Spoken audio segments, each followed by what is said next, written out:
अस्सलाम वालेकुम नाज़रीन, आप देख रहे हैं PTN न्यूज और मैं हूं आपकी होस्ट सुंबल ज़िया।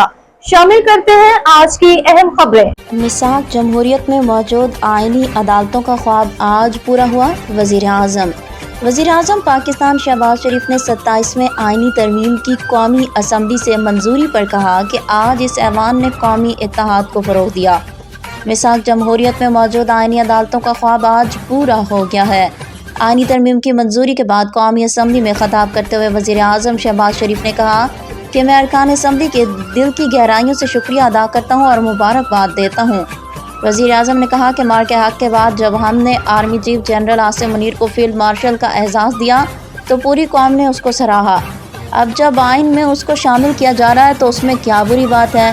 कौमें अपने हीरोज़ को ऐसे ही इज़्ज़त देती हैं। मार्के हक़ के बाद अब हम जिस मुल्क में जाते हैं वहाँ हमारा फ़कीदुल मिसाल इस्तकबाल होता है, लेकिन इससे कबल हमने ऐसा कभी सोचा ही नहीं था।